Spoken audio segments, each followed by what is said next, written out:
I can't believe it was a fake Mario all that time. So we were all fooled. I'm so sorry, Mario. After all you've done for our town, did we hurt your feelings? Yeah, not really. You're a bigger man than I, Mario. Such fortitude. You're a true hero. You've brought a shining ray of light to our dim little town. Twilight Town thanks you. Hey, Mario. We need to get back to Rogue Part, right? Let's go. Please come back to visit anytime you like. Sure thing, Gramps. Hello, everybody. I am Elio, and let us continue playing Paper Mario: The Thousand-Year Door. And before we leave, there are a couple of things left I want to do here. I want to go back to Creepy Steeple and get a star piece I forgot. Those couple of buzzy beetle tattles, and I've also got to show the death of an Amazing Daisy, along with our new special move, Art Attack. So, without further ado, we'll get on to doing those things. By the way, this item box, which I couldn't get earlier because I didn't have the space for the item, it's got an earthquake in it, just in case you were wondering. And here's our Amazing Daisy! So, now I get to show off probably my favorite special move in this entire game, Art Attack! You simply draw circles around your enemy, and this crystal star is your stylus. And you can either draw around the entire group, or just focus on one target if you want to. Also, this move is based on a draw limit, on a distance limit, so you can only draw so much line before the special move runs out. But if used effectively, it can do a friggin' lot of damage. As you can see, it helps an awful lot against Amazing Daisies, and look at those star points! 48 from the Amazing Daisy alone. It's crazy stuff. The only downside I personally find to Art Attack is the amount of star power, but that's for good reason. It tears stuff up. So 50 star points for one battle. Not shabby at all. And here we are down the creepy steepy well again, to tattle what we couldn't tattle before. Namely this buzzy beetle here, and the spike top which is in the next room. So we'll get to just doing that right now. Of course I already mentioned its stats before, but just a couple of things like its attack is free, I was unsure on its attack, and it's completely resistant to fire and explosions, so it won't hurt them at all. But of course you can just jump on them and topple them on their back, so then they're pretty much worthless. But they do get up much quicker than Koopas do, within the same turn that you knock them down, so that's something to keep in mind. I didn't quite mean to do that. And of course the other enemy we've got left to tackle here is the Spike Top. Not sure why I was hammering, I just wanted to avoid them first striking me. So yeah, just the same as the Buzzy Beetle, except it's got a spike on its head, so you can't jump on it to topple it over, but you can use the Quake Hammer. And apparently I failed that action command, not normal that I do that. Yep, everything's out to get me, as usual. Dude! I didn't quite want to fight another one of you. That's not fair. Thank God I'm not stuck in a loop. I was getting worried for a second then. And that one star piece I missed was in a spin panel in the room with the parrot. What's the parrot have to say, mind you? Squawk! Devil stuff in here and run off! Somebody will be out of here! Oh, I give up. Aw, poor birdie. How sad.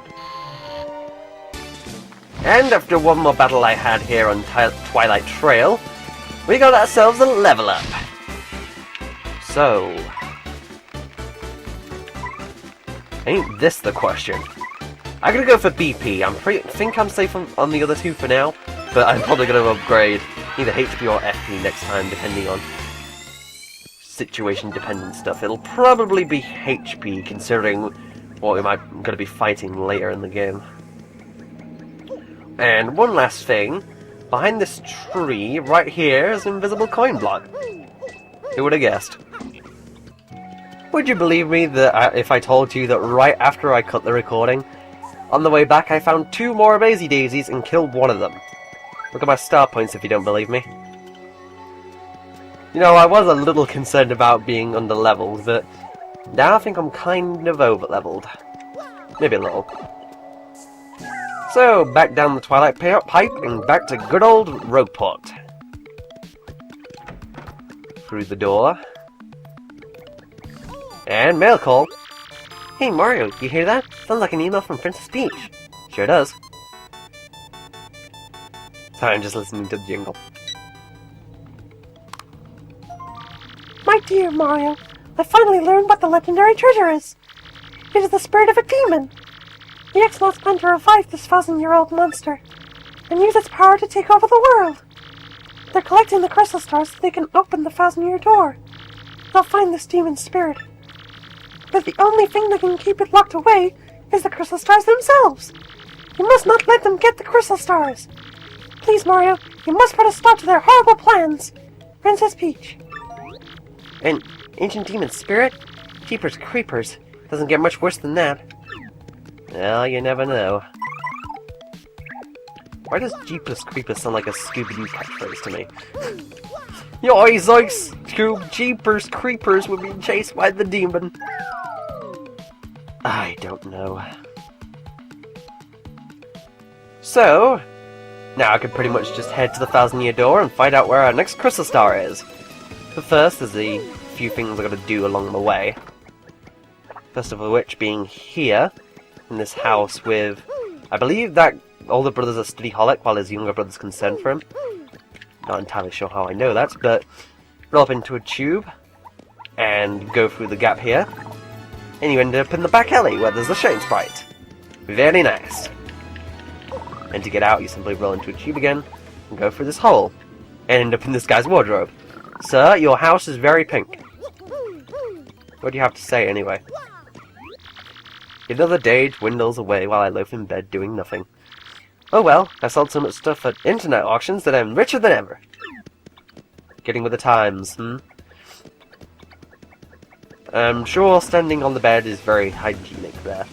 Or something. Wonder what the billboard has to say. Strange rumors of Twilighters being turned into pigs. Scary news, folks. I wonder who would have researched that.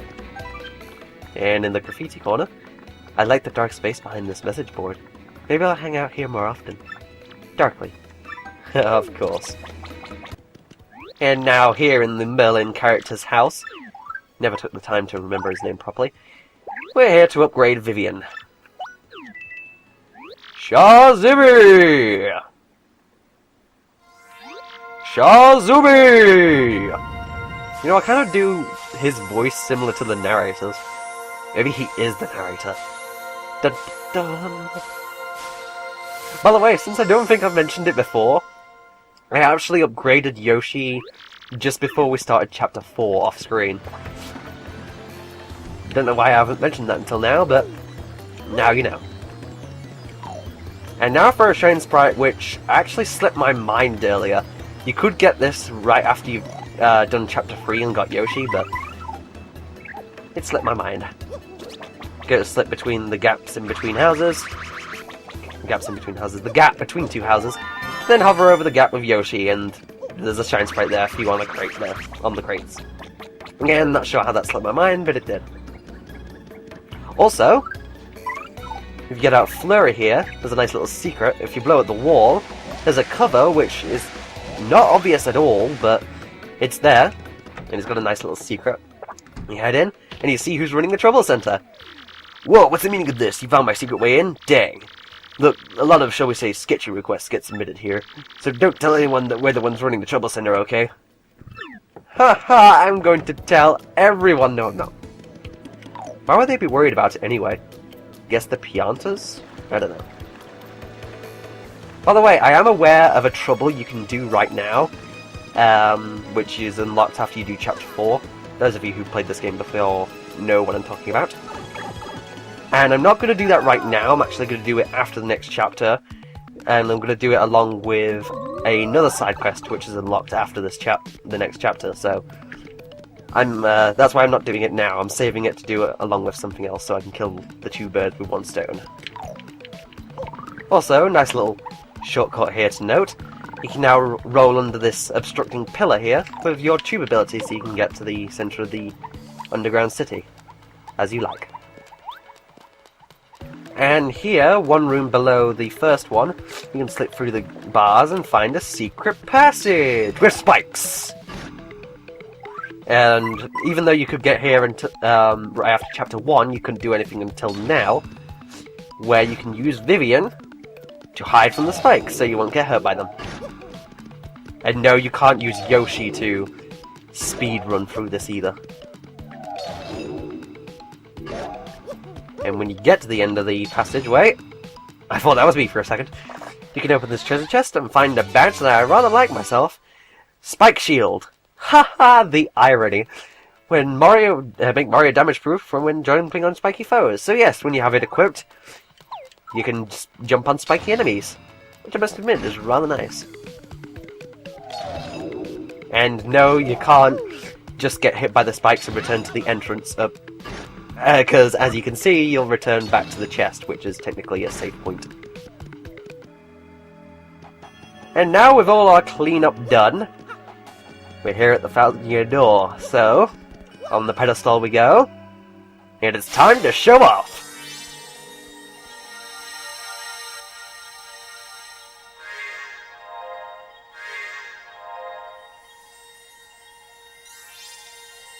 Move faster!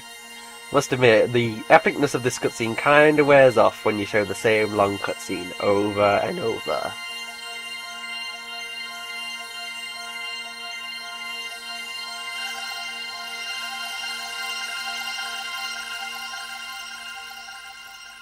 So, where's our next crystal star?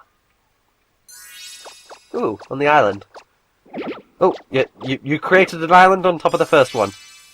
Islandception. And a sapphire star. Yay! The location of a crystal star has been recorded on your magical map. Indeed. We better hurry, don't you think? We should go up to the professor's office. We have to let him know about the princess's email. Oh, yeah.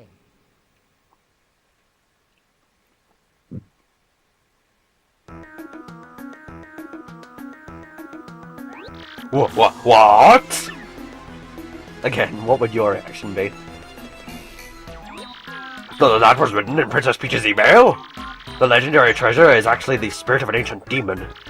And those fiends want to use the power of the crystal stars to resurrect it? How bone-chilling. Sadly, it does seem to be consistent with what I've uncovered. What have you found out, Professor?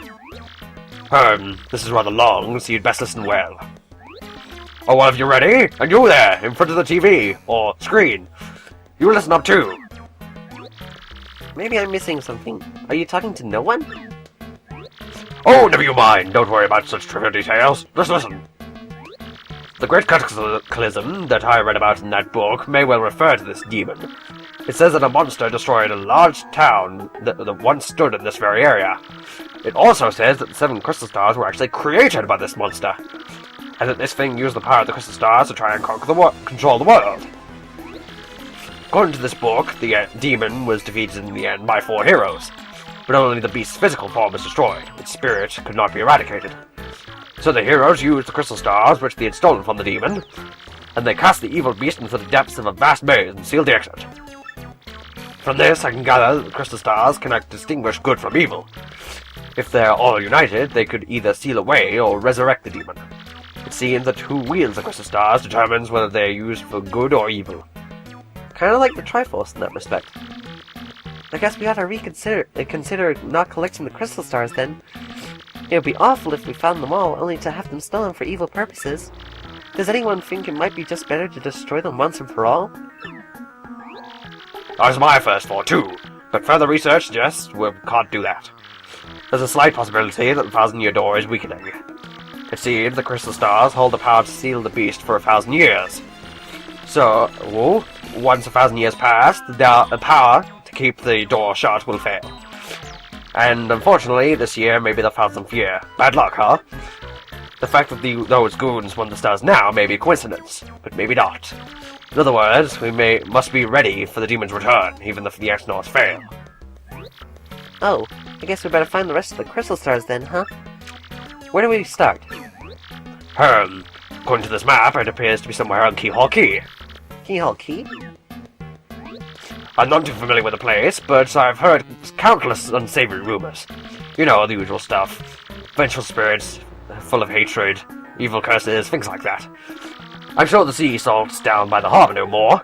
You should head there first. And so we shall, next time on Paper Mario: The 1000-Year Door. So, thank you all for watching, and I'll see you all then.